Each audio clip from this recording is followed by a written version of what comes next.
ये सुनिश्चित करने के लिए कि आपके पास प्रतिस्पर्धा के लिए योग्यताएं हैं। अलायंस देवज्योति शाखा हॉल से आने वाले हमारे समूह की निगरानी की जिम्मेदारी लेगा। इस प्रक्रिया के दौरान चाहे आपको किसी भी तरह का खतरा क्यों न हो, पर्यवेक्षक सीधे हस्तक्षेप नहीं करेगा। वो बस चीजों को अपने आप चलने देगा, भले ही आप लगभग खत्म ही क्यों न हो जाए। ऐसा तब तक नहीं होगा जब तक आप उसकी मदद मांगने की पहल न करें। हालांकि उस स्थिति में आप इस बार भाग लेने की अपनी योग्यता खो देंगे। हमारा देवज्योति नगर गठबंधन के दक्षिण पूर्व में स्थित है, राक्षस जाति के क्षेत्र से लगभग 200 किलोमीटर 400 कोस दूर। आपके लिए वहां घुसपैठ करने का मार्ग पहले से ही निर्धारित है।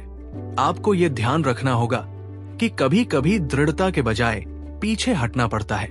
यदि आपके सामने कोई ऐसा संकट आ जाए जिसका आप वास्तव में सामना नहीं कर सकते, तो बेहतर होगा कि आप पर्यवेक्षक की मदद लेकर प्रतियोगिता में भाग लेने की अपनी योग्यता गंवा दें। आपका जीवन सर्वोच्च प्राथमिकता है। हमने नक्शा वरिष्ठ पर्यवेक्षक को सौंप दिया है, इसलिए आप कल रवाना होंगे। आप हमारे देवज्योति हॉल और देवज्योति नगर के प्रतिनिधि हैं। यहां हम आपको पहले ही बधाई देते हैं और आशा करते हैं कि आप इस महान प्रतियोगिता में शानदार परिणाम प्राप्त कर पाएंगे। जैसे ही वे बोल रहे थे, लक्ष्मण सिन्हा, मीरा प्रसाद और तीनों हॉल मास्टर अपने हाथों में चाय के प्याले उठाकर खड़े हो गए। देवराज सहित 5 लोगों के समूह ने 5 नेताओं का अभिवादन किया और सभी ने साथ मिलकर चाय के प्याले पिए। मीरा प्रसाद ने धीमी आवाज में कहा, 6000 साल पहले जब राक्षस जाति प्रकट हुई और हम अंधकार युग में प्रवेश कर गए, तब से हम मानवता खुद को विलुप्त होने से बचाने के लिए संघर्ष करती रही है। हमारे क्षेत्र को अपनी वर्तमान स्थिरता प्राप्त करने में हमें 2000 से ज्यादा साल लगे। राक्षस जाति हमारी कट्टर दुश्मन है। हर मारा गया दुश्मन मानवता की सुरक्षा में योगदान देता है। हालांकि हमारा देवज्योति नगर वास्तव में कोई बड़ा शहर नहीं है, फिर भी राक्षस शिकार चयन प्रतियोगिता में भाग लेना एक बड़ा आयोजन है जो हर 5 साल में एक बार ही होता है। ये आपके लिए जल्द से जल्द बड़ी उपलब्धियां हासिल करने का मौका है और हमने आपको बेहतरीन परिणाम प्राप्त करने में मदद करने के लिए कुछ उपहार तैयार किए हैं। जब तक आप योग्यता परीक्षा पास कर प्रतियोगिता में भाग ले पाते हैं, ये उपहार आपके लिए व्यर्थ नहीं जाएगा। मेरे साथ आइए। देवज्योति नगर के कार्यालय कक्ष में कुल 4 मंजिलें थी। मीरा प्रसाद और लक्ष्मण सिन्हा के नेतृत्व में समूह 10 योद्धाओं द्वारा संरक्षित सबसे ऊपरी मंजिल के एक कमरे में पहुंचा।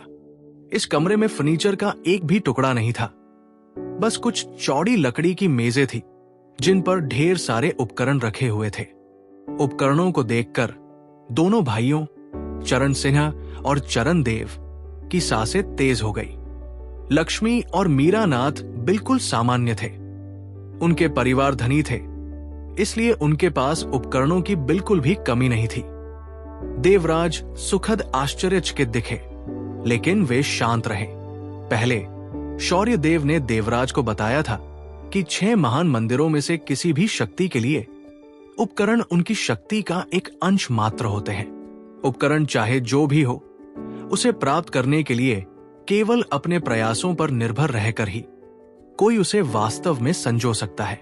दीप्तिमान ढाल को देवराज द्वारा वास्तव में संजोया गया पहला उपकरण माना जा सकता है, लेकिन यह स्पष्ट रूप से पहली बार था जब उपकरणों का ऐसा समूह उनकी आंखों के सामने इकट्ठा हुआ था। मेज पर ढेर सारे उपकरण थे। न केवल प्रति व्यक्ति एक सेट था, बल्कि ढेर सारे विकल्प भी थे। मीरा प्रसाद ने मुस्कुराते हुए कहा, ये उपकरण उच्च श्रेणी का तो नहीं है, लेकिन फिर भी बाजार में मिलने वाले उपकरणों से कहीं बेहतर है। आपकी वर्तमान साधना के स्तर को देखते हुए हमने आपके लिए जो उपकरण चुने हैं, उनमें से ज्यादातर प्रवर्धन उपकरण हैं, ताकि आपकी युद्ध क्षमता बढ़ाई जा सके। आप अपनी पसंद के उपकरण खुद चुन लीजिए। हालांकि आप शरीर के हर अंग के लिए सिर्फ एक ही उपकरण ले सकते हैं। मीरा नाथ ने सिर हिलाते हुए कहा, मेरे पास अपने उपकरण हैं, मुझे चुनने की जरूरत नहीं है। वाणिज्य दूतावास की बेटी होने के नाते अपने परिवार की जादुई उपकरणों की दुकान होने के अलावा स्वाभाविक रूप से उन्हें और उपकरणों की जरूरत नहीं थी। लक्ष्मी ने भी मीरा नाथ के साथ ही सिर हिलाया और कहा कि उन्हें इसकी जरूरत नहीं है। मीरा प्रसाद और लक्ष्मण सिंह ने बहुत पहले ही अंदाजा लगा लिया था कि ऐसा ही होगा। ये उपकरण मूल रूप से देवराज और 2 चारण भाइयों की तैयारियों के लिए खरीदा गया था। चारण भाई काफी अधीर थे और योद्धा मंदिर के हॉल मास्टर चंद्रकांत के संकेतों पर वे दोनों जल्दी से आगे बढ़े और चुनने लगे। लक्ष्मी ने देवराज को टक्कर मारी, ये संकेत देते हुए कि उसे जल्दी से जाकर चुनना चाहिए ताकि बाकी लोग सारे अच्छे उपकरण न चुन लें। उपकरणों की गुणवत्ता का आकलन करने के लिए 3 प्रमुख पहलुओं पर ध्यान देना होगा। पहला, सामग्री की गुणवत्ता। सामग्री जितनी बेहतर होगी, उससे बने उपकरण उतने ही मजबूत होंगे। दूसरा पहलू निर्माण की गुणवत्ता है, क्योंकि विभिन्न कौशल वाले लोहार कमोबेश अलग अलग गुणवत्ता की वस्तुएं बनाते हैं। तीसरा पहलू निश्चित रूप से जादुई पहलू है। एक जादुई उपकरण का मूल्य एक साधारण उपकरण से कम 5 गुना होता है। यदि उसमें डाला गया अतिरिक्त जादू पर्याप्त शक्तिशाली हो तो अंतर और भी अधिक हो सकता है। उपकरणों को नीचे से ऊपर तक विभिन्न स्तरों में विभाजित किया गया था। साधारण उपकरण, मिश्र धातु उपकरण, जादुई उपकरण, आध्यात्मिक उपकरण, गौरवशाली उपकरण, पौराणिक उपकरण, महाकाव्य उपकरण, अमर उपकरण और रहस्यमय स्तर के उपकरण। इस दानव शिकार में भाग लेने के लिए इन कुछ युवाओं के लिए देवज्योति नगर ने बहुत सावधानी से चुने गए ये उपकरण निकाले। ये सभी जादुई उपकरण थे और हालांकि इनमें सबसे सामान्य जादुई प्रवर्धन गुण थे, फिर भी बाजार में इनमें से किसी एक की कीमत 100 स्वर्ण मुद्राओं के बराबर होती। जादुई उपकरणों से एक स्तर ऊपर आध्यात्मिक उपकरण होते थे, जिनमें कम से कम एक कौशल होता था। उपकरणों का ये स्तर कम से कम 1000 स्वर्ण सिक्कों के बराबर होता था।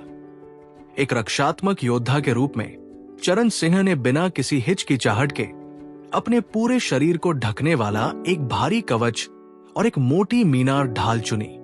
कवच और ढाल पर जादुई आकृतियां थी जो उसे मजबूत बनाती थी, जिससे वे वर्तमान में सबसे बड़ी रक्षात्मक शक्ति वाले उपकरण बन गए। हालांकि यह हथियार बहुत सरल था। ये एक लंबा ब्लेड था जिसका प्रभाव गति बढ़ाता था। चरण देव के चयन ने योद्धा की प्रतिभा के एक अलग पहलू पर जोर दिया।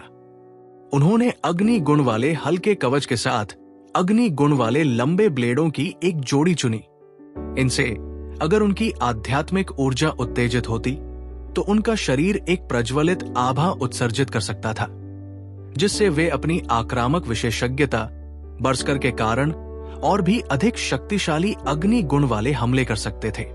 देवराज ने भी महीन लोहे और भारी लोहे के मिश्र धातु से बना एक हल्का कवच चुना, जिससे एक बेहद पतली प्लेट बनी जो मुख्य रूप से उनके ऊपरी शरीर, कोहनी और घुटनों के जोड़ों को ढकती थी।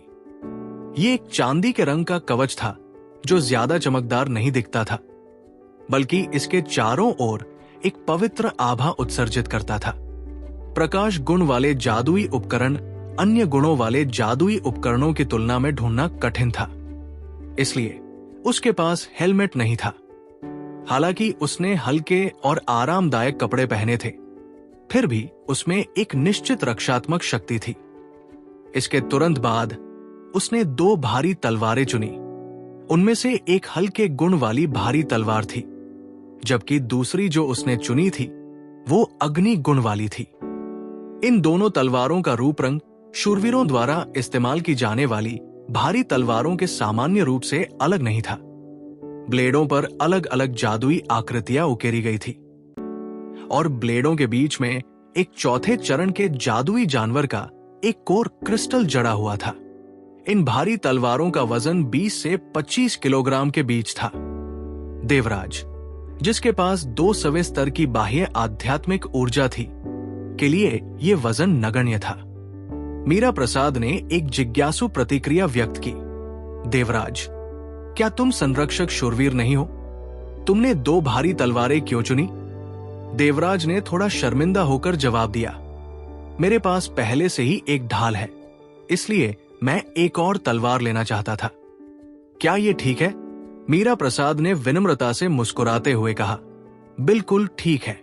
लक्ष्मण सिंह बोले, वापस जाने के बाद आपको अपने नए उपकरणों से परिचित होना होगा।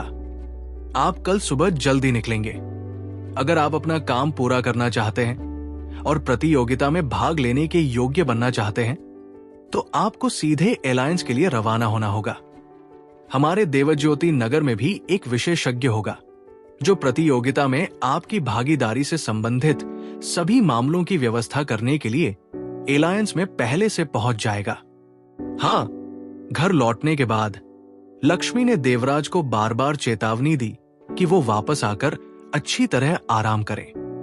देवराज ने अपने अच्छे साथी 2 सिर वाली छिपकली देवज्योति के लिए रास्ते में 2.5 किलो 5 सेर सूखी मछली खरीदी और फिर बेसब्री से उस नए उपकरण को पहनने की कोशिश की जो उसे अभी अभी मिला था। जैसे ही उसने हल्का कवच पहना, उसने तुरंत देखा कि उसके शरीर के चारों ओर प्रकाश तत्व की मात्रा बढ़ गई थी, जो स्वाभाविक रूप से उसकी आंतरिक आध्यात्मिक ऊर्जा के चारों ओर घूम रहा था। उसके हल्के कवच के चारों ओर सुनहरे रंग की चमक की एक परत लहरा रही थी, और हालांकि ये उस आध्यात्मिक ऊर्जा का हिस्सा नहीं थी जिसका उपयोग देवराज अपने कौशल का प्रदर्शन करने के लिए कर सकता था, इसने उसके आक्रमण के साथ साथ उसकी रक्षा को भी मजबूत किया। महत्वपूर्ण बात यह थी कि यह कवच बहुत हल्का और सुविधाजनक था, जिससे देवराज की गतिविधियों में जरा भी बाधा नहीं आती थी। उसे बड़ी तलवार और भी अच्छी लगी। जैसे ही उसने उसमें अपनी आध्यात्मिक ऊर्जा का संचार किया, दोनों बड़ी तलवारें चमक उठीं। प्रकाश तलवार उसके प्राकृतिक गुण के साथ बहुत मेल खाती हुई प्रतीत हुई, जिससे 1/3 मीटर लंबी एक चमकदार धार बन गई। अग्नि तलवार का प्रवर्धन प्रभाव बस थोड़ा कम था। अग्नि प्रकाश को अस्वीकार नहीं करती थी। उसमें अपनी पवित्र तात्विक आंतरिक आध्यात्मिक ऊर्जा डालने पर भी दूसरी तलवार की आक्रमण शक्ति का कम से कम 80% प्राप्त हुआ।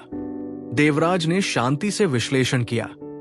उसके शरीर पर लगे उपकरणों ने उसकी युद्ध शक्ति को एक स्तर और बढ़ा दिया था। इसके अलावा अपनी अंगूठी फॉरगेट मी नॉट पर भरोसा करके वो कभी भी बाएं हाथ की तलवार और ढाल के बीच अदला-बदली कर सकता था, जो परिस्थिति के अनुसार संरक्षक शूरवीर और प्रतिशोध शूरवीर के बीच अदला-बदली करने के बराबर था। देवराज। दरवाजे के बाहर एक बर्फीली आवाज सुनाई दी, गुरुजी। देवराज जल्दी से दरवाजा खोलने के लिए आगे बढ़ा और यशवर्धन राव का स्वागत किया। एक तरफ देवज्योति सूखी मछली काट रही थी। यशवर्धन को अंदर आते देख उसने कुछ द्वेषपूर्ण भावनाएं प्रकट की। ऐसा लग रहा था कि वो अभी भी पिछली घटनाओं के लिए उससे द्वेष रखता है।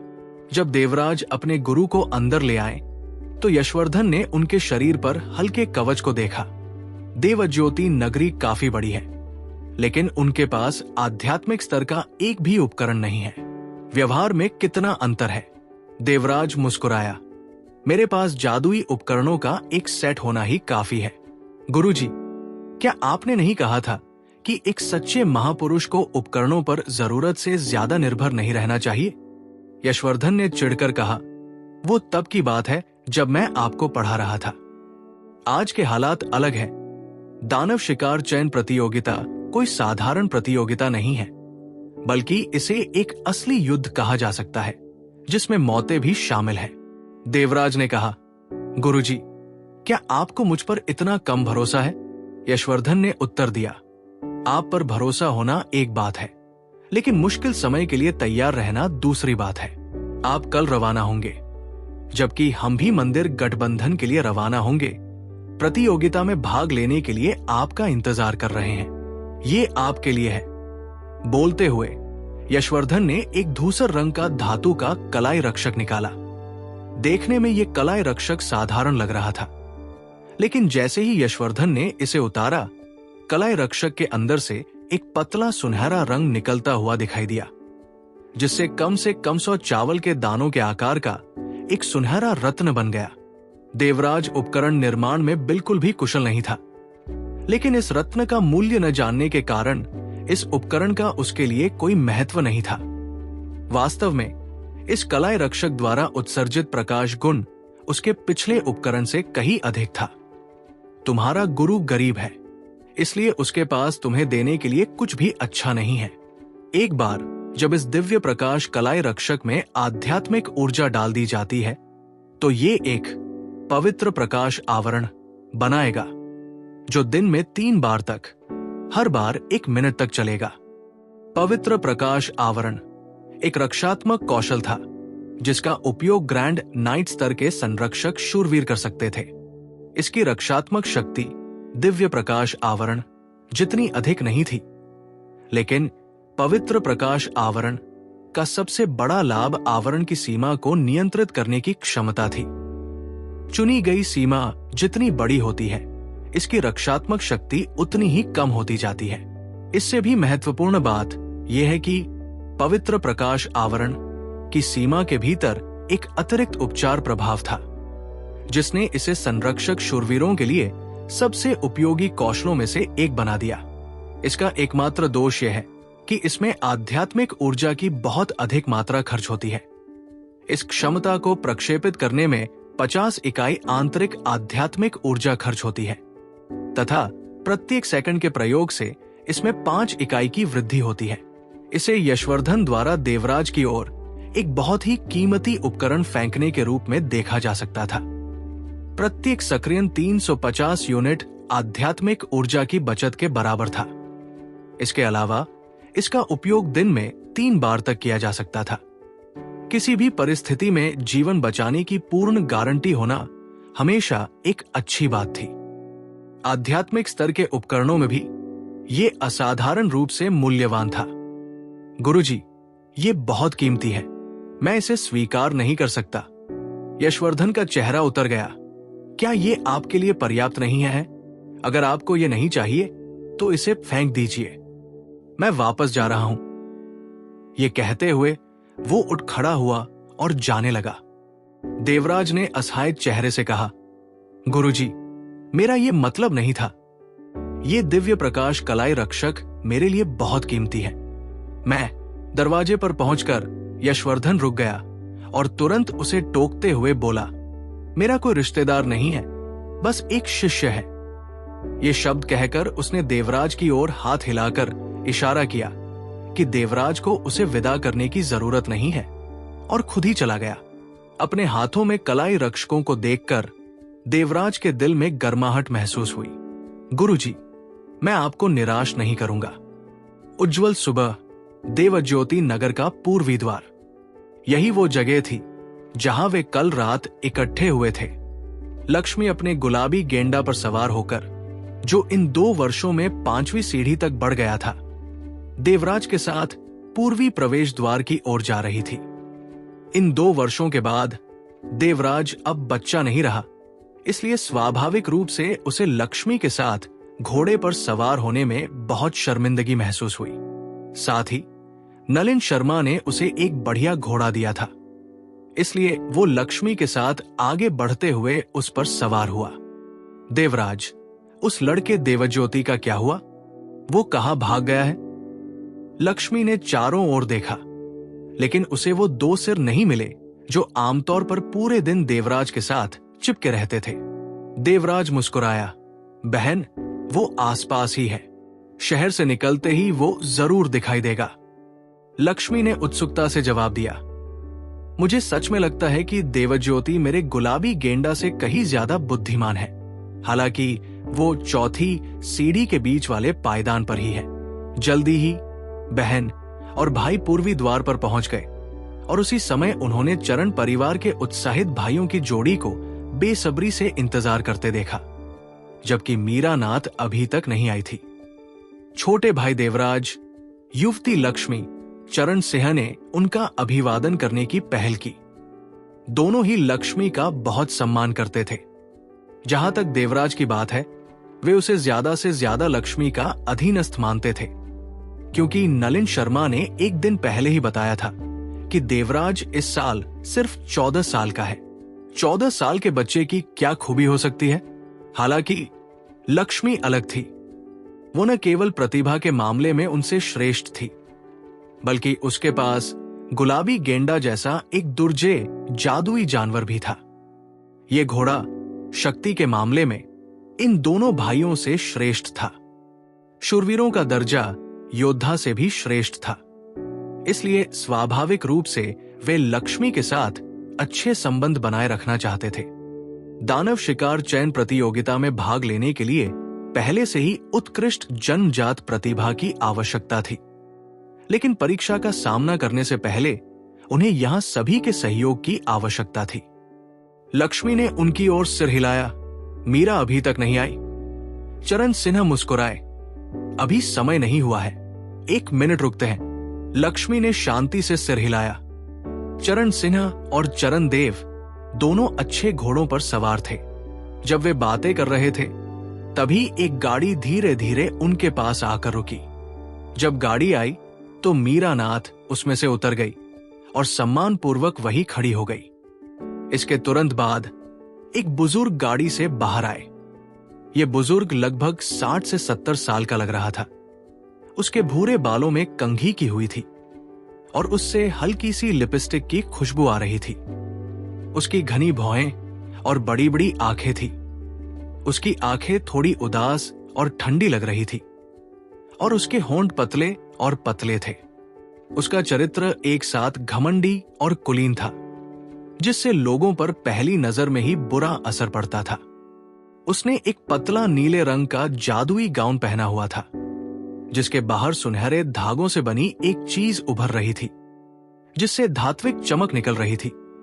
ऐसा लग रहा था मानो वायु तत्व उसके चारों ओर इकट्ठा होकर उसके शरीर के चारों ओर घूम रहा हो। उसके हाथ में एक गहरे हरे रंग का जादुई डंडा था, जिसके ऊपर अंडे के आकार का एक पीला रत्न जड़ा हुआ था। मीरा नाथ ने आदरपूर्वक उससे कहा, वरिष्ठ पर्यवेक्षक, कृपया। बुजुर्ग ने सिर हिलाया। उसकी ओर देखते हुए उसका घमंडी भाव थोड़ा नरम पड़ गया। जाओ।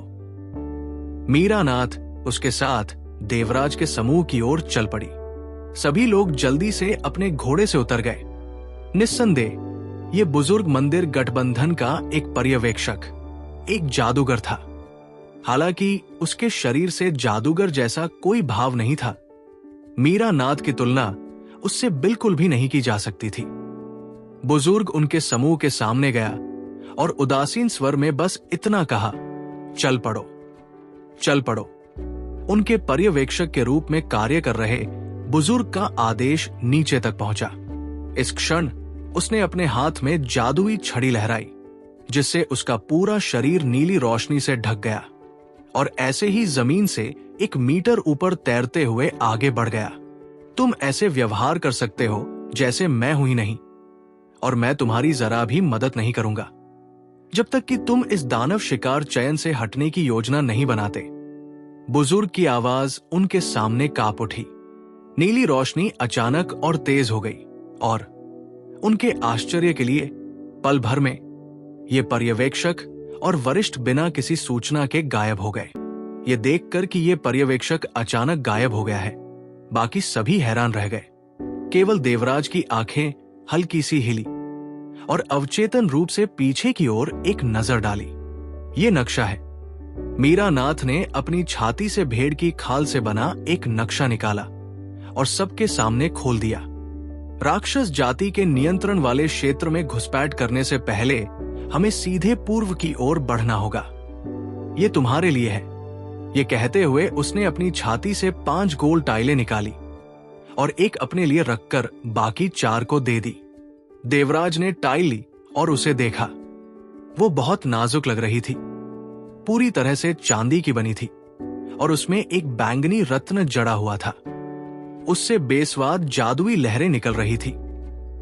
यह दानव शिकार चयन प्रतियोगिता में हमारी भागीदारी के लिए लाइसेंस प्लेट है। इसके पीछे हमारी पहचान, मूल और प्रतियोगी संख्या अंकित है। अगर हम प्रवेश परीक्षा पास नहीं कर पाते हैं तो टाइलें एल्डर द्वारा वापस ले ली जाएंगी। इस टाइल की वजह से हमें गठबंधन की टुकड़ियों से कोई परेशानी नहीं होगी, लेकिन हमें उनकी मदद भी नहीं मिल पाएगी। दानव जाति के क्षेत्र में प्रवेश करते हुए हम केवल अपने आप पर ही निर्भर रह पाएंगे। हमारे लिए सबसे अच्छा यही होगा कि हम दानव जाति के गश्ती सैनिकों से मिलें। जब तक हम कुल 25 दानवों को मार सकते हैं, तब तक हम अपना कार्य पूरा कर चुके होंगे और पीछे हट सकेंगे। इस बिंदु पर मीरा नाथ रुक गई और लक्ष्मी पर ध्यान से नजर डालते हुए आगे बोली, हमारे साधना स्तर के अनुसार इस कार्य को पूरा करना कोई समस्या नहीं होनी चाहिए, लेकिन चूंकि हम एक समूह में कार्य कर रहे हैं, इसलिए हमें कुछ सहयोग दिखाना होगा। सांप का सिर कटा हुआ नहीं हो सकता, इसलिए हमला करने से पहले सबसे अच्छा यही होगा कि हम एक नेता चुन लें जो युद्ध में हमारे साथ तालमेल बनाए रखे। लक्ष्मी ने ठंडी सांस लेते हुए कहा, क्या तुम कह रही हो कि तुम हमारी नेता बनने का इरादा रखती हो? मीरा नाथ ने उसे एक नजर देखा। जरा भी समझौता किए बिना यह असंभव क्यों होगा? मैं यहां सबसे ऊंचे साधना स्तर वाली हूं और इसके अलावा एक जादूगरनी होने के नाते जो पीछे से लड़ती है, युद्ध क्षेत्र का निरीक्षण करने के लिए मेरी स्थिति सबसे अच्छी है, इसलिए मैं दल की कमान संभालने के लिए सबसे उपयुक्त हूं। लक्ष्मी ने अपनी भौहें सिकोड़ी। कुछ देर सोचने के बाद अचानक सिर हिलाकर कहा, ठीक है, हम तुम्हारे निर्देशों का पालन करेंगे। मीरा नाथ उसे खाली आंखों से देखती रही। उन्हें लक्ष्मी से ऐसे शब्द सुनने की उम्मीद नहीं थी। वो खुद को उसे शक भरी नजरों से देखने से नहीं रोक सकी। लक्ष्मी ने फिर से खींचकर कहा, देख क्या रहे हो? ये युवती सार्वजनिक और निजी जीवन में भेद कर रही है। अपने छोटे भाई की सुरक्षा के लिए मैं इस बार तुमसे युद्ध नहीं करूंगी। हालांकि अगर युद्ध के मैदान में तुम्हारे निर्देश गलत साबित हुए तो ये युवती तुम्हें तुम्हारे अधिकार से वंचित करने में जरा भी संकोच नहीं करेगी। मीरा नाथ ने लक्ष्मी की धमकियों को अनसुना कर दिया और चरण बंधुओं की ओर देखा। क्या तुम्हें कोई आपत्ति है? चरण सिंह और चरण देव ने एक साथ सिर हिलाया। ये दोनों भाई सीधे थे। वे खुद को इन दोनों देवियों से कमतर समझते थे, इसलिए स्वाभाविक रूप से उन्हें कोई आपत्ति नहीं थी। ठीक है, अब तो ऐसा ही है, चलो चले। मीरा नाथ ने नेता के रूप में अपना पहला आदेश दिया। देवराज लक्ष्मी के पास खड़ा था, थोड़ा उदास और मन ही मन सोच रहा था, आखिर उन्होंने मेरी राय भी क्यों नहीं पूछी। तभी मीरा नाथ उसके सामने आई और बोली, छोटे भाई देवराज, मैंने चोगा पहना हुआ है, इसलिए मैं घोड़े पर नहीं चढ़ पा रही हूं। कृपया मेरा ध्यान रखें, मैं आपके पीछे बैठूंगी। मीरा नाथ के सौम्य, मधुर और मुस्कुराते रूप को देखकर देवराज स्तब्ध रह गए। लेकिन तभी उन्होंने देखा कि बगल में खड़ी लक्ष्मी बर्फ और पाले की तरह ठंडी पड़ गई थी और उन्हें समझ नहीं आ रहा था कि वे क्या जवाब दें। मीरा नाथ अभी भी मुस्कुरा रही थी और उन्होंने लक्ष्मी की तरफ एक नजर भी नहीं डाली और एक बार फिर पूछा, आप एक रक्षक शूरवीर हैं, मुझे मत बताइए कि आप एक जादूगर की सुरक्षा सुनिश्चित नहीं करेंगी। ये कहते हुए उन्होंने सीधे देवराज की ओर हाथ बढ़ाया और उन्हें अपने घोड़े पर सवार होने का इशारा किया। मैं आपके साथ सवारी करूंगी। उन्होंने हाथ बढ़ाकर मीरा नाथ को सीधे उनके घोड़े की पीठ से खींच लिया। ऐसा करने वाली लक्ष्मी ही थी।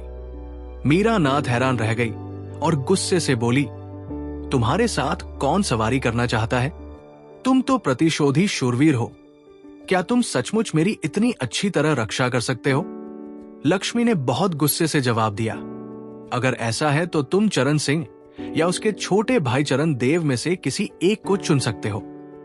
मेरे छोटे भाई का अपनी सुविधानुसार इस्तेमाल मत करो। तुम सपना देख रही हो, मैं तुम्हें ऐसा मौका कभी नहीं दूंगी। ये कहते हुए लक्ष्मी ने अपने घोड़े का पेट जोर से मारा और गुलाबी गेंडा ऊपर की ओर उड़ गया, जिससे मीरा नाथ गुस्से से चीख उठी, मानो कोई लाल रंग का तीर आगे की ओर छोड़ा गया हो। देवराज और दोनों चरण भाइयों ने एक दूसरे को देखा। उनके चेहरों पर बेबसी का भाव था। फिर वे जल्दी से अपने घोड़ों को कोड़े मारने लगे और उनका पीछा करने लगे। एक काला सा साया उनके पीछे पीछे जमीन से चिपका हुआ था, जिसके दोनों सिर उनके पीछे पीछे चल रहे थे और उसके चेहरों पर बहुत उत्साह का भाव था। रोज यूनिकॉर्न तक लगभग 200 किलोमीटर की दूरी, ज्यादा से ज्यादा 2 घंटे की यात्रा थी। लेकिन देवराज का समूह अपने साधारण घोड़ों के साथ उनके साथ नहीं चल सका। सुबह से देर रात तक यात्रा करने के बाद वे अंततः सीमा के पास पहुंच गए। अपने दानव शिकार चैन टाइलों पर भरोसा करते हुए पांचों लोग मंदिर गठबंधन बलों द्वारा सुरक्षित क्षेत्र से आसानी से गुजर गए। अपने घोड़ों को वहीं छोड़ दिया और सादा भोजन करने के बाद वे अंततः राक्षस जाति के क्षेत्र में प्रवेश करने वाले थे। पता चलने की संभावना कम करने के लिए लक्ष्मी ने अपने रोज यूनिकॉर्न स्काउट को आकाश में उड़ा दिया। रात के धुंधले प्रकाश का लाभ उठाते हुए वे एक पहाड़ी से गुजरे। वे दूर से ही राक्षस जाति के क्षेत्र को देख सकते थे। चलो यही रुकते हैं। मीरा नाथ ने सभी को रुकने के लिए कहा और अपना नक्शा निकाला। हालांकि ऐसा माना जा सकता था कि वो लक्ष्मी के साथ सवारी करने के लिए मौन सहमति दे रही थी, फिर भी उसका वर्तमान चेहरा पहले की तरह ही अप्रसन्न दिख रहा था। मीरा नाथ जब अपना नक्शा खोल रही थी तो सभी लोग उनके चारों ओर बैठ गए। उस नक्शे की ओर इशारा करते हुए उन्होंने कहा, हम इस समय इस स्थान पर हैं। राक्षस जाति की मुख्य सेनाएं हमसे लगभग 100 किलोमीटर आगे तैनात है। उनके सैन्य शिविरों पर सीधे हमला करना व्यावहारिक नहीं है और अगर हम ऐसा करना चाहें तो वापस नहीं आ पाएंगे। इसलिए आने वाले कुछ दिनों में राक्षस जाति के गुप्तचरों का सफाया करके हम अपना काम पूरा करेंगे। अब से सभी को एक अच्छी व्यवस्था बनाए रखनी होगी। लक्ष्मी, तुम आगे रहो। चरण सिंह और चरण देव, तुम दोनों तरफ रहो। छोटे भाई देवराज, तुम पीछे रहो और मैं व्यवस्था के बीच में रहूंगी। अगर दुश्मन से हमारा सामना हुआ तो तुम्हें मेरी बात माननी होगी, समझी? हालांकि उनका रंगरूप अच्छा नहीं था, फिर भी मीरा नाथ ने शांत चेहरा बनाए रखा। उनका सुंदर चेहरा काफी गरिमामय लग रहा था। लक्ष्मी सहित सभी ने एक एक करके सिर हिलाया। मीरा नाथ द्वारा अपना नक्शा रख देने के बाद सभी एक बार फिर खड़े हो गए। वे राक्षस जाति के क्षेत्र की ओर देखे बिना न रह सके। घबराहट, उत्तेजना, बेचैनी, यही उनकी मनःस्थिति थी। लेकिन वे सभी सतर्क खड़े थे। मानव जाति के सबसे बड़े शत्रु का सामना करने की कगार पर वे वीरतापूर्ण भावनाओं से भरे हुए थे, जो कमोबेश सभी को उत्साहित कर रही थी। देवज्योति, कृपया बाहर आओ। देवराज जोर से चिल्लाया। एक परछाई चमकी और 2 सिर वाली छिपकली देवज्योति चुपचाप देवराज के सामने आ गई। उसके रूप ने युवकों के छोटे समूह को तुरंत भयभीत कर दिया। सब घबराए नहीं, ये मेरा साथी है, देवराज ने धीमी आवाज में जल्दी से समझाया। हर कोई देवज्योति के रूप को ध्यान से देखने से खुद को रोक नहीं पाया। उनमें से सबसे ज्यादा हैरान निस्संदेह मीरा नाथ थी।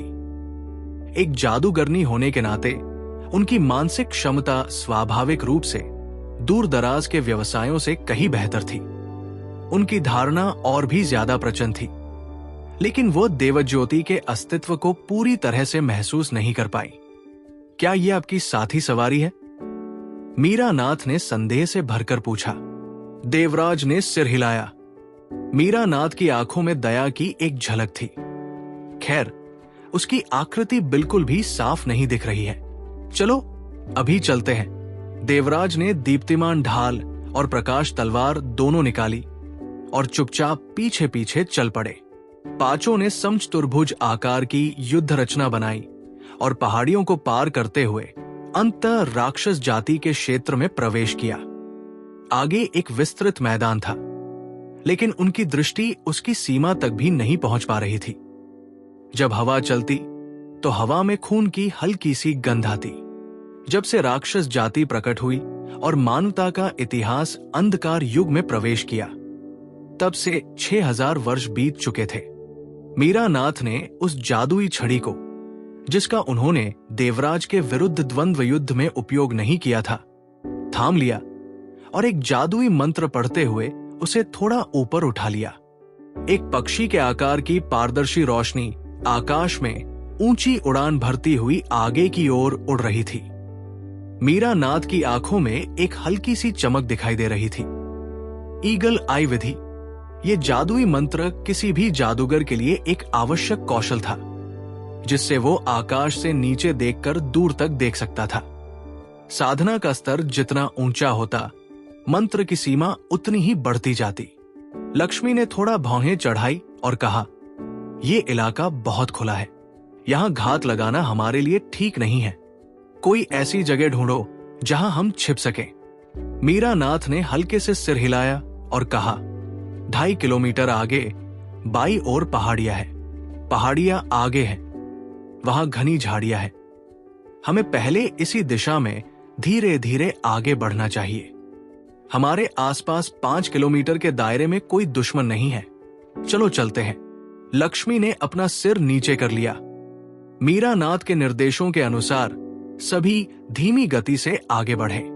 देवराज को आश्चर्य हुआ कि देवज्योति नगर में रोज झगड़ने वाली ये दोनों सुंदर महिलाएं इस बार जरा भी विवाद का संकेत नहीं दिखा रही थी। 5 लोगों के दल का नेतृत्व लक्ष्मी आगे और मीरा नाथ बीच में टो ले रही थी। चरण भाई और देवराज बिल्कुल निश्चिंत थे, उन्हें बस उनके पीछे चलना था। मीरा नाथ और उनकी ईगल आई मेथड के आदेश में सभी काफी सतर्क थे। 1 घंटे तक उन्होंने मैदान में लगभग हर 5 किलोमीटर 10 कोस पर मौजूद कुछ बंकरों का इस्तेमाल किया और आगे बढ़े।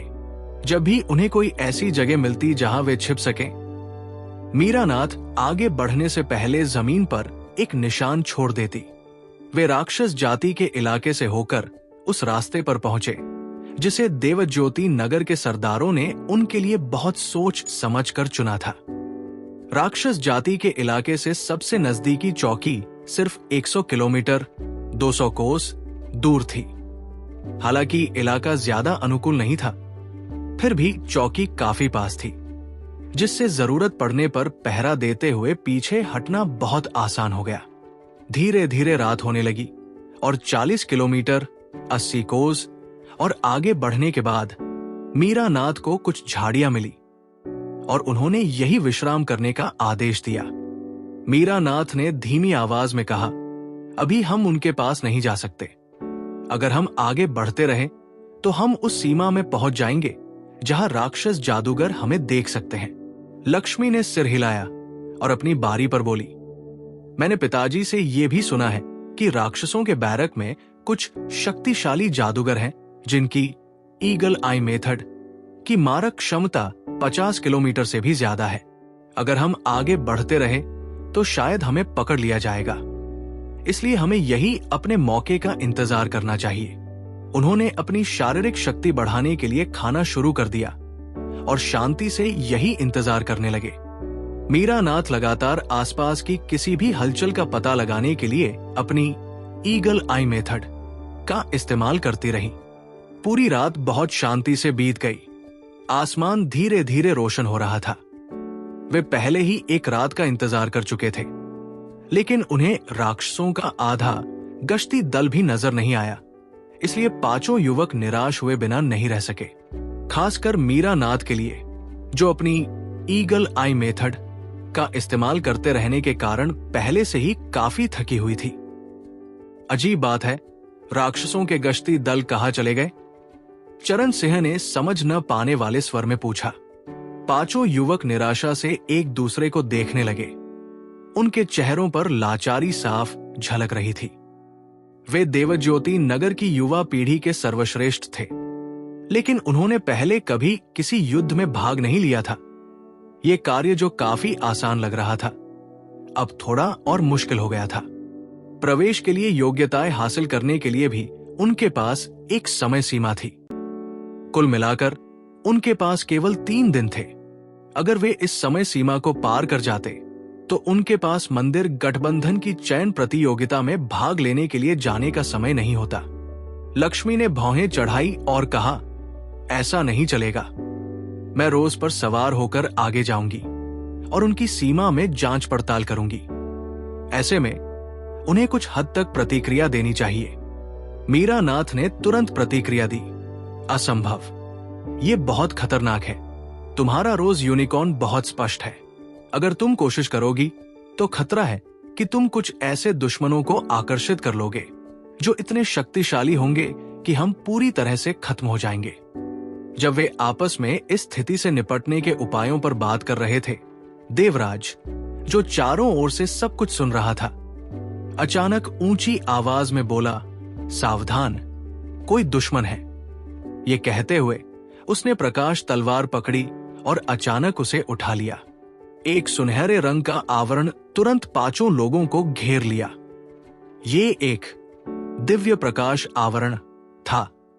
इसके लगभग तुरंत बाद उनके पैरों के नीचे से एक जोरदार झटका लगा और एक पुह की आवाज के साथ दिव्य प्रकाश आवरण चकनाचूर हो गया और इसी क्षण एक और दिव्य प्रकाश आवरण उनके पैरों के ठीक नीचे आ गिरा, जिसने नीचे से हो रहे इस हमले को रोक दिया। एक बहुत मोटे कांटे से हमला कर रही 1.5 मीटर ऊंची एक वस्तु को उनके चारों ओर लगे दिव्य प्रकाश आवरण ने रोक दिया।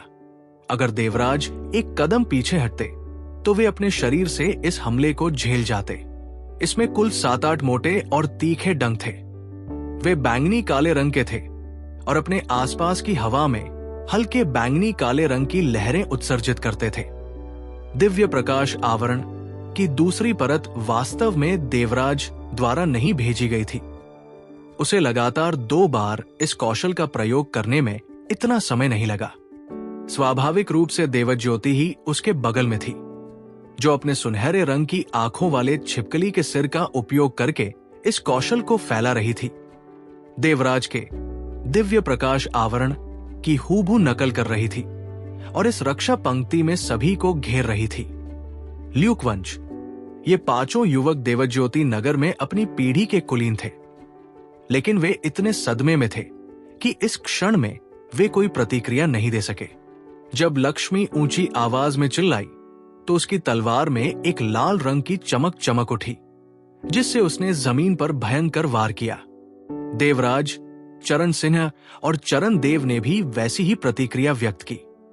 लगातार पुपु की आवाजें गूंज रही थी, जिससे जमीन हिल रही थी।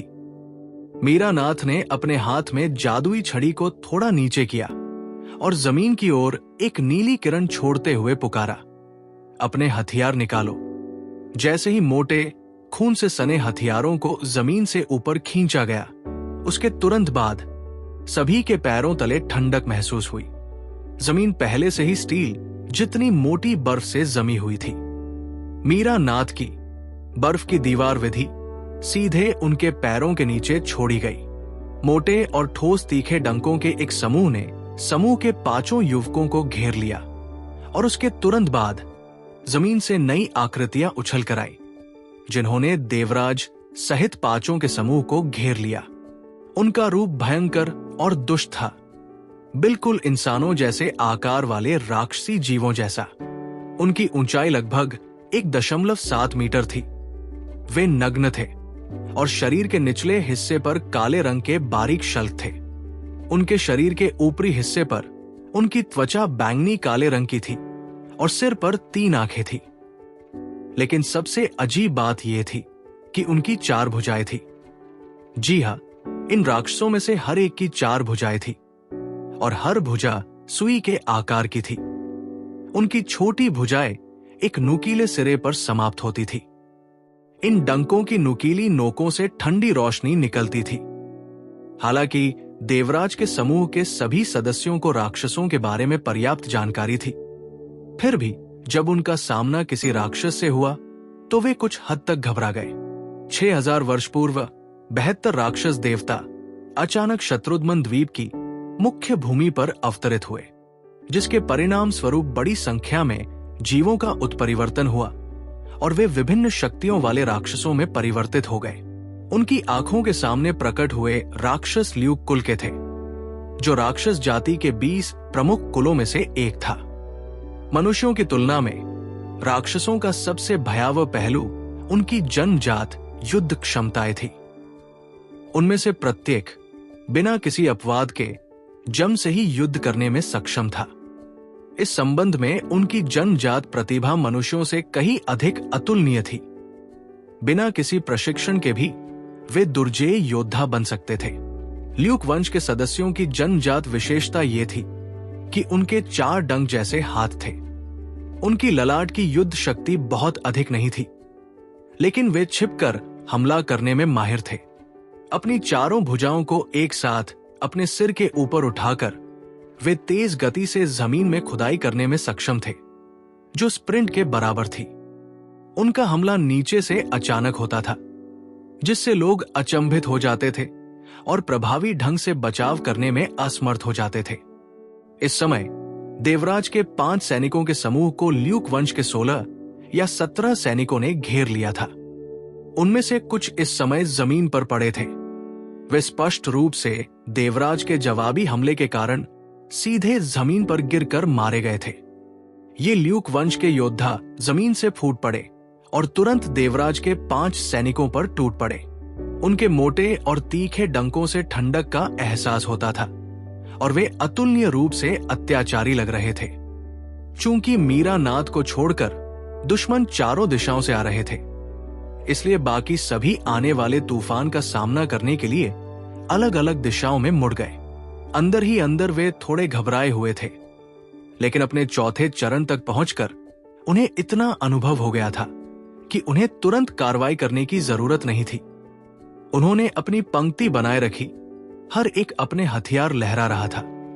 बीच में मीरा नाद की रक्षा कर रहा था। सबसे पहले देवराज के बगल में खड़ा देवज्योति ही सक्रिय हुआ।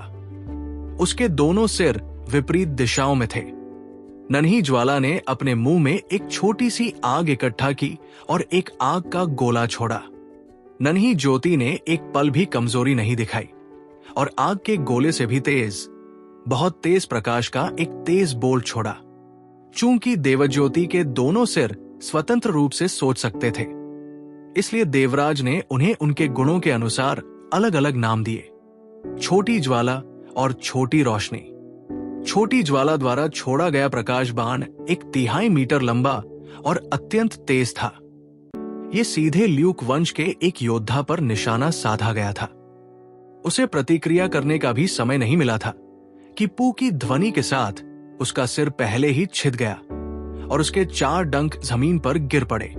इसके तुरंत बाद बूम की ध्वनि के साथ ल्यूक वंश के एक अन्य योद्धा ने अपने डंकों से आग के गोले को रोकने की कोशिश की और उसे रोक दिया, लेकिन आग के गोले के विस्फोटक बल से वो उड़ गया। कुल मिलाकर लगभग 10 शत्रु थे। देवराज उनमें से केवल 4 का सामना कर रहा था और इसके अलावा 2 शत्रुओं को देवज्योति ने पहले ही वश में कर लिया था, इसलिए स्वाभाविक रूप से उसे जरा भी दबाव महसूस नहीं हुआ। उसने बिजली की गति से एक प्रकार का धीमा मंत्रोच्चार किया और अपने हाथ में पकड़ी हुई प्रकाश तलवार को एक अतिरंजित गति से उठा लिया। उसके सिर के ऊपर एक अद्भुत चिन्ह चमक उठा और मानो संक्रामक हो, ये चिन्ह तुरंत ही 2 भागों में बंट गया और बाकी 4 के सिरों पर प्रकट हो गया। इसके तुरंत बाद उसकी सीमा में मौजूद 5 लोगों के पैरों के नीचे प्रकाश का एक सुनहरा घेरा लहराया, जिससे उनके चारों ओर एक हल्की सुनहरी चमक फैल गई।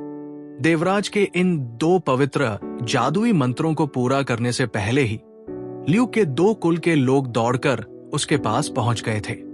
उसने प्रकाश तलवार उठाई, लेकिन उसके बाएं हाथ में दीप्तिमान ढाल भी थी और 2 पेंग पेंग ध्वनियों के साथ ल्यूक के 2 कुल के लोगों के तीखे डंक उस दीप्तिमान ढाल द्वारा अवरुद्ध हो गए। उसके सिर के ऊपर एक सुनहरा निशान दिखाई दिया। यह संरक्षक शूरवीर की क्षमता, संरक्षक का अनुग्रह थी। जब दुश्मन हमला करते तो संरक्षक का अनुग्रह उसकी रक्षात्मक क्षमताओं को तुरंत बढ़ा देता, जिससे दुश्मन की आक्रमण शक्ति कुछ हद तक कम हो जाती।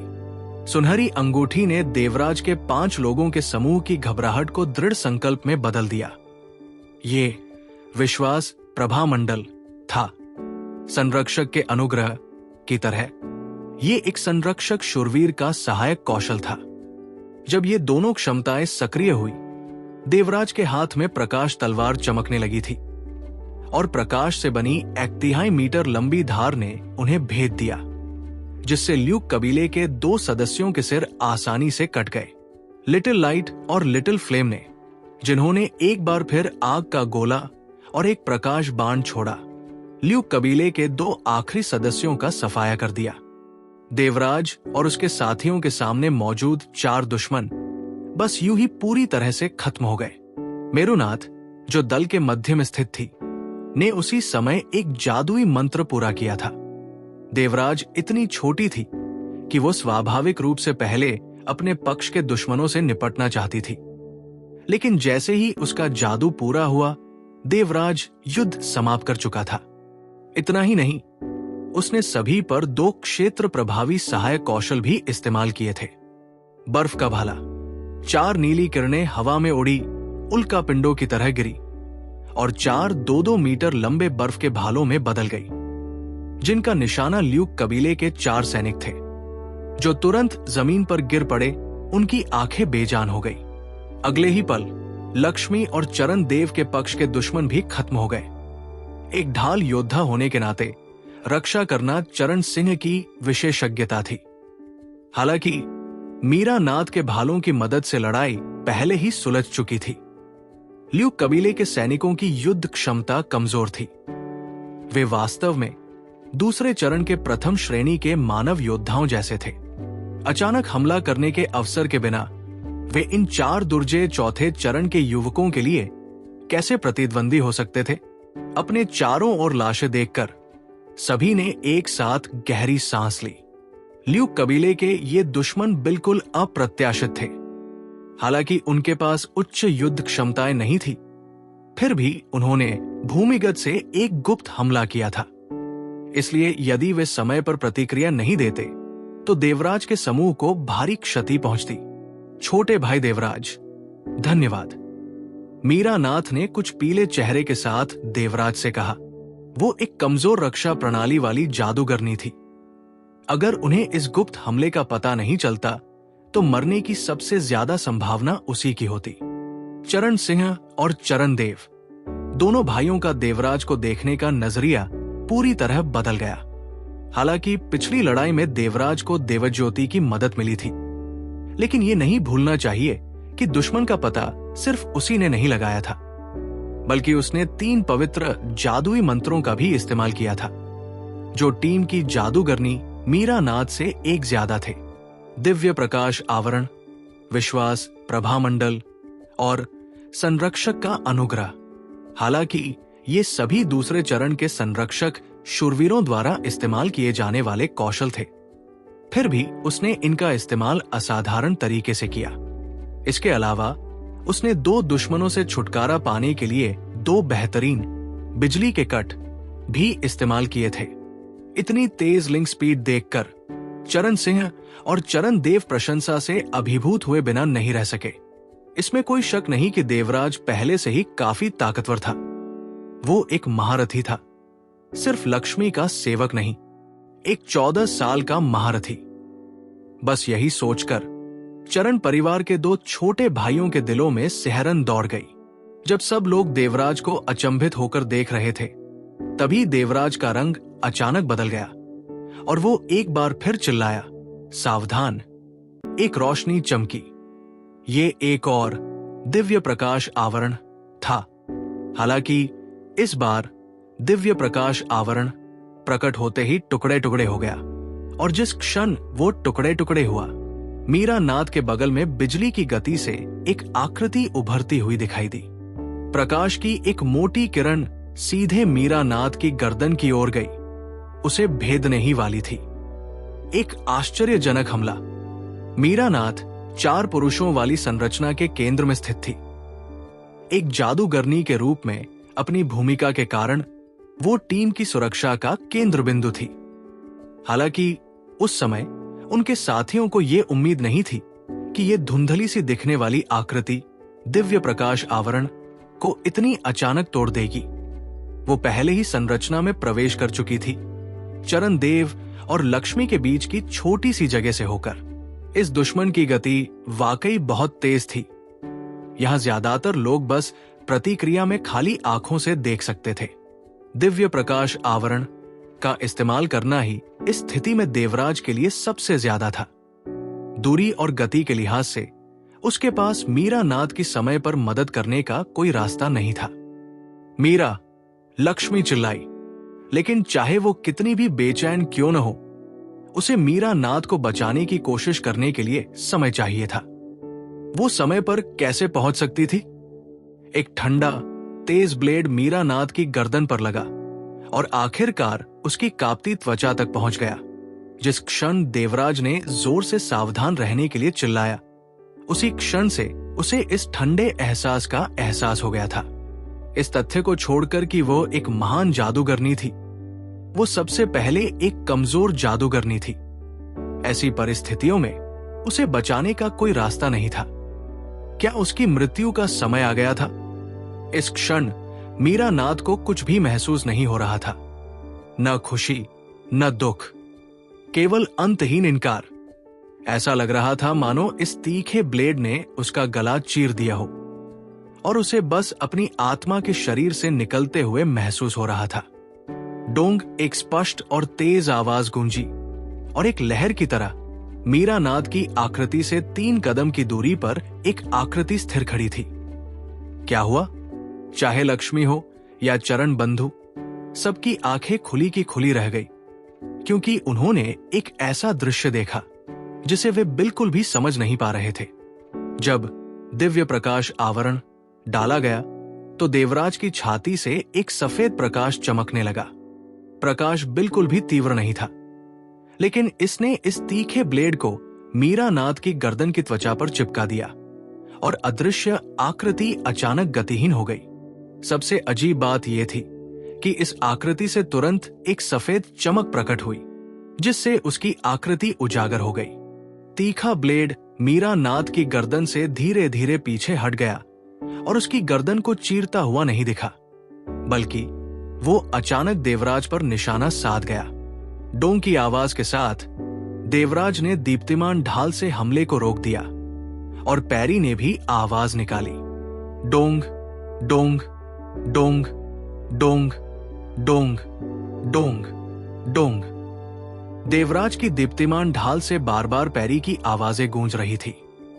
एक रिमझिम सफेद रोशनी उस अदृश्य आकृति पर फैल रही थी, जो देवराज पर गरजती हवा और मूसलाधार बारिश जैसे शक्तिशाली हमले कर रही थी, जिसे देवराज ने लगातार रोका। देवराज के हाथ में दीप्तिमान ढाल दुश्मन के हर उन्मत्त प्रहार को बिना एक कदम भी पीछे हटे किसी दुर्गम पर्वत की तरह रोकती रही। आह! मीरा नाथ इस क्षण चिल्लाई।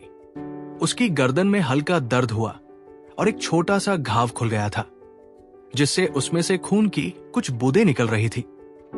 लेकिन सबसे बढ़कर उसके पूरे शरीर में भय की एक तीव्र भावना भर गई थी, जिससे वो शिथिल और पीड़ादायक महसूस कर रहा था। वो दूसरों का नेतृत्व करना पूरी तरह भूल गई थी, चाहे वो देवज्योति जादूगर भवन में अपनी साधना के दौरान उत्कृष्ट प्रदर्शन करने वाली प्रतिभा के रूप में हो, या पहली बार युद्ध भूमि में जाने वाली एक साधारण बालिका के रूप में। अपने जीवन को संकट में देखकर उसका मन लगभग टूट गया था। सबसे तेज प्रतिक्रिया लक्ष्मी की थी। बिना किसी हिचकिचाहट के उसने उस अदृश्य आकृति को पीछे से खदेड़ने के लिए पीछे से इंस्टेंट ब्लास्ट क्रॉस कट का इस्तेमाल किया। ये अदृश्य शत्रु वास्तव में एक भयानक प्रतिद्वंदी था। उसका शरीर हवा में थोड़ा मुड़ा हुआ था, जिससे लक्ष्मी का हमला आसानी से बच रहा था। हालांकि ये सचमुच अजीब था। ऐसा लग रहा था जैसे उसने केवल देवराज को ही देखा हो और अपने सारे हमले उसी पर कर रहा हो। क्या कर रहे हो? तुरंत हमला करो! लक्ष्मी ने अपनी कोमल आवाज में चिल्लाकर दोनों भाइयों को जगाया और मीरा नाथ को होश में लाया। क्या कर रहे हो? तुरंत हमला करो! लक्ष्मी ने अपनी कोमल आवाज में चिल्लाकर दोनों भाइयों को जगाया और मीरा नाथ को होश में लाया। देवज्योति, जो देवराज के पैरों तले था, ने भी हमला किया। आग के गोले और प्रकाश बाण एक के बाद एक छोड़े गए, जो तुरंत अदृश्य शत्रु पर फट पड़े। इस समय सभी स्पष्ट रूप से देख सकते थे कि ये अदृश्य शत्रु मानव जैसा आकार का था। खुद को अदृश्य बनाने की क्षमता के अलावा वो मनुष्य से ज्यादा अलग नहीं था। उसके दोनों हाथों में एक जैसे तीखे पारदर्शी ब्लेड थे, पहला आकाश की ओर और दूसरा जमीन की ओर। देवज्योति के दोनों सिरों से किए गए सभी वार तीखे ब्लेडों की जोड़ी ने पीछे धकेल दिए। वे उसके खिलाफ बिल्कुल बेअसर थे। बवंडर प्रहार। चरण देव भड़क उठे। उनके दोनों हाथों में अग्नियुक्त लंबी तलवार थी, और जैसे ही वो अदृश्य आकृति की ओर बढ़े, उनके चारों ओर आग का एक बवंडर घूम गया। लक्ष्मी उछल पड़ी और इंस्टेंट ब्लास्ट क्रॉस कट किया। उसके हाथों में मौजूद दो तलवारें आपस में मिल गई और फिर आकाश में एक क्रॉस के आकार में अलग हो गई। चरण सिंह एक ढाल योद्धा थे, रक्षा में निपुण। वह देवराज के साथ साथ चल रहे थे और हमलों में हिस्सा लेकर देवराज की मदद करने की कोशिश कर रहे थे। लेकिन शुरू से अंत तक अदृश्य शत्रु ने केवल देवराज पर ही हमला किया, किसी और पर नहीं। इस संयुक्त ललाट आक्रमण के दौरान इस अदृश्य शत्रु का शरीर अजीब तरह से रुक गया और उसका शरीर अचानक फट गया, जिससे एक रक्तिम आभा निकली जो गहरे लाल रंग से चमक रही थी।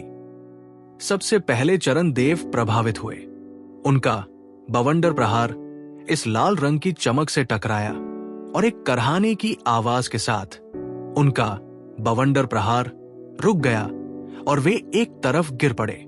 इस समय लक्ष्मी की साधना के स्तर और समूह के बाकी सदस्यों के बीच का अंतर प्रकट हुआ।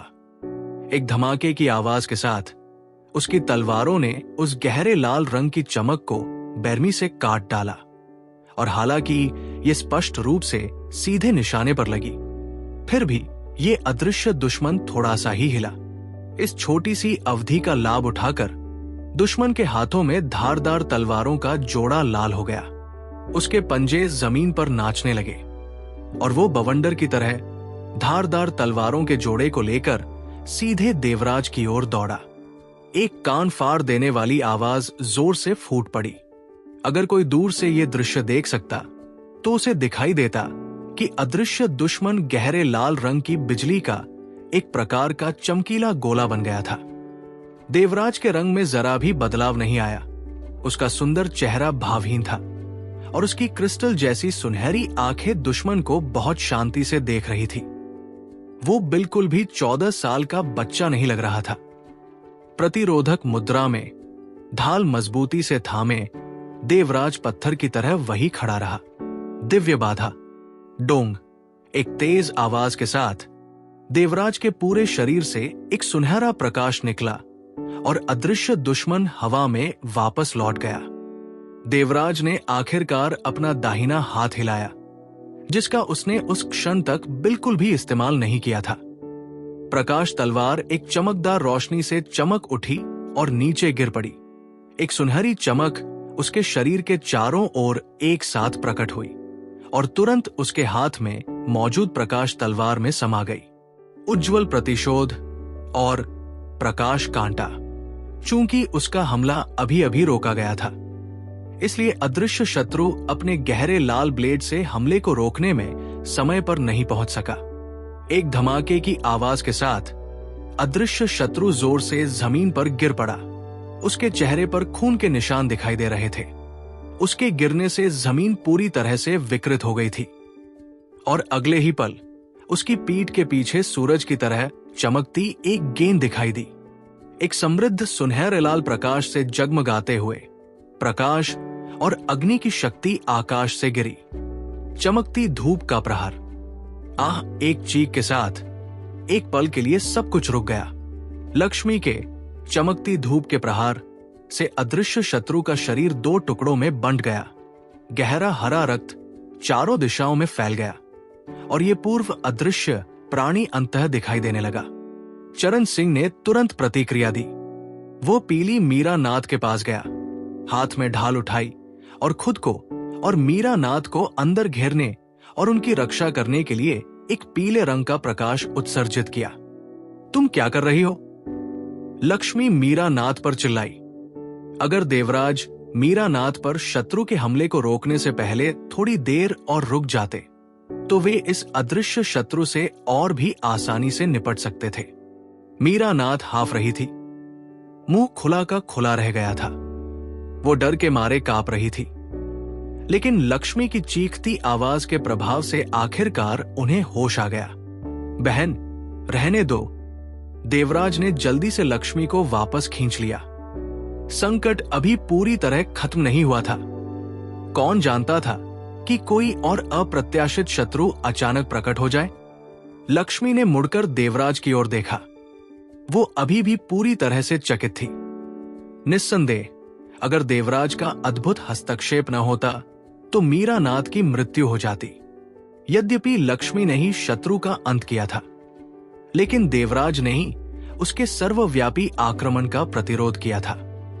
अगर उसकी रक्षा, जो विंध्य पर्वत जितनी दृढ़ और स्थिर थी और जिस दिव्य अवरोध पर वो अपने उज्जवल प्रतिशोध और प्रकाश कांटे का उपयोग करके शत्रु को घायल करने के लिए निर्भर था, न होती तो चमकती सूर्य की किरण उसे इस तरह मार ही नहीं पाती। चरण सिंह ने मन ही मन कहा, हमारे पास कोई पुजारी नहीं है, इसलिए हमारे पास संसूचन नेत्र कौशल का उपयोग करने का कोई तरीका नहीं है। अगर इस तरह का कोई और अदृश्य शत्रु फिर से प्रकट हो जाए तो ये वास्तव में खतरनाक हो जाएगा। हमें क्या करना चाहिए? मीरानाथ ने पूरी तरह से शर्मिंदा होकर अपना सिर झुका लिया। वो बिल्कुल भी उल्लेखनीय नहीं थी। जो कुछ अभी हुआ था वो बहुत अप्रत्याशित था। छोटे भाई देवराज, मेरा मन पहले से ही विचलित है। मैं तुम्हें आज्ञा देने के योग्य नहीं हूं। या तो तुम या लक्ष्मी सबका नेतृत्व करो। लक्ष्मी ने बिना किसी हिचकिचाहट के उत्तर दिया, देवराज, आज्ञा ग्रहण करो। शक्ति के मूल्यांकन में उम्र कभी कोई मापदंड नहीं रही।